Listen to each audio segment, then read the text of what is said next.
You are, people feel I learn more skills, I become like relevant and more opportunities might come.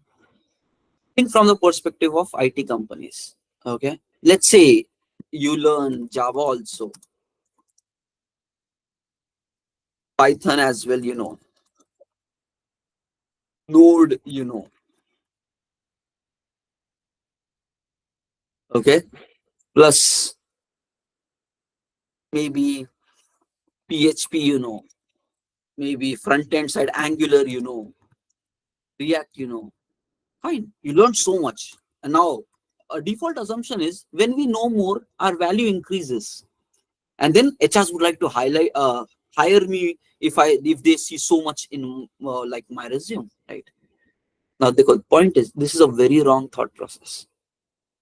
Knowing more is going to impact your shortlisting capability also. So think about it. What happens? With every technology, there are different tools. So let's say unit testing, if you're talking. So unit testing, how it is done in Java versus Python, Node, PHP, Angular, React, different tools will be coming. Like this, there are a lot of other processes or tools which might be different for every programming language. What starts happening is, if you start putting all of these things in your resume, you put a long list of tools, technologies, and maybe some other frameworks of that thing, and your resume becomes a full mess. It has everything for Java, everything for Python, everything for Node. And then comes the question, okay, what is your most recent project? What is your most recent? Guys, think this very important. This is where many people are going wrong. They think this is an advantage, but this becomes a disadvantage. Okay. So what is your most recent project? So always there is a priority, right? Even if you have multiple projects, you might say, I did one in this, I did one in this. But which is your most recent project? There is only one most recent project. Majority of the times, HRs and interviews focus, okay, what this guy is recently working upon. Why? Because whatever you're recently working upon, that is more valuable because that knowledge is fresh, recent in your mind, and that we can count on. What you did 1 year ago is an old story for us now. So we care what you did in the past 6 months. Before that, what you were doing, maybe you forgot also, you never know. So majority of the times, HRs and interviewers, they focus on your recent projects. Now what happens? You cannot work on all of these things in your recent project. You have to then choose. So first, what happened? Your entire resume from top to bottom is pretty confusing.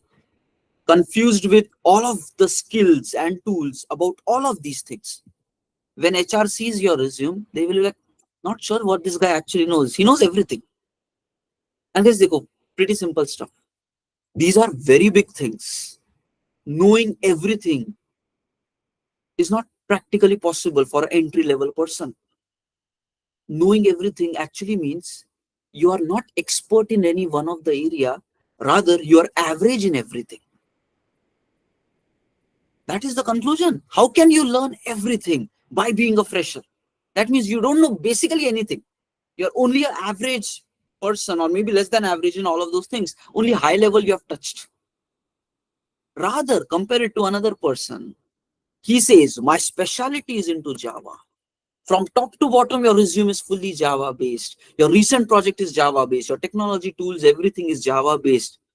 Then there is a better chance, okay, this person knows Java in and out and he has given full focus only to one thing. Maybe he knows Java nicely. And so I try to understand, when we build a project, our project is going to be on one technology. And we might hire the person for one role. For example, we might have a job description which simply says Java backend developer role. So I don't need this kind of a role to even know Angular or React.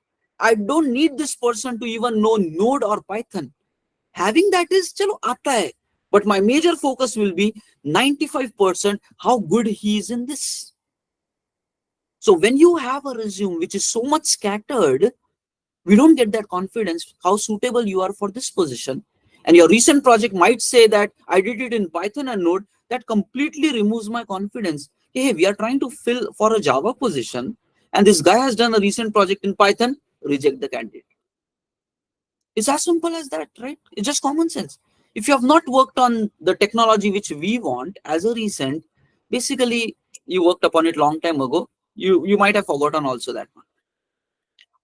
So now please understand, having too much things and confusing your resume is going to cost you in getting shortlisted. So the conclusion of this activity is, let's say, even guys, listen to this part very carefully. Even though you know so much, you cannot highlight all that in the single resume. You have to look at it from the perspective of the job descriptions which are posted, what role you are applying for, what technologies you are applying for. Read the job description, and accordingly you have to have your resumes ready. So if you are applying for a Java position, guys, important things, your skill set should talk about, I am a Java developer. Your tools and everything should be Java. No confusion at all. Everything should be Java, Java, Java, Java, Java. Next, your recent project should be mandatory in Java itself. Nothing but, okay, on high level, top to bottom, right? Okay, top to bottom, your resume should be a Java resume. Maybe one liner you can put somewhere. Okay, also can work with these additional things. But apart from that one line, you should not really put it there. Your entire focus should be from top to bottom in your resume. It is Java based. So HR then feels confident, oh, this guy really has the knowledge. Now, understand this thing. If you are good in Python, you need to create your resume version 2, which is a Python dominated resume, where all your skill set is Python. Okay, all the tools, everything is Python. There, I know Java, it becomes a one-liner. Because you're not trying to sell your Java skills to a Python role. You're trying to sell your Python skills to a Python role. So all skills should be Python. Your recent project should be a Python project. थोड़ा सा यहाँ पे you need to understand. Your recent project at any given point of time is only one. Either it can be Java or it can be Python. But in your resume, you cannot highlight it like that. A bit tweaking is going to be required in your resume. Think from the perspective of IT. If you're applying for Python, we want that recently you should have worked on Python only. If that is what IT wants, your resume should have that. And they go, what is technology? It's nothing. Whether it's Python, Node, PHP, Java, it's all one and the same. You can code any project in any technology. So same project can be built in all of these things. Now, what does this mean? Functionality remains the same. Only the technology tools changes. The way of coding might change. Syntax might change. So for that reason, have one project, but in whichever form of resume you're creating, say that I worked upon that project in that technology, which is included in your resume. Guys, is this clear? Team, is this clear?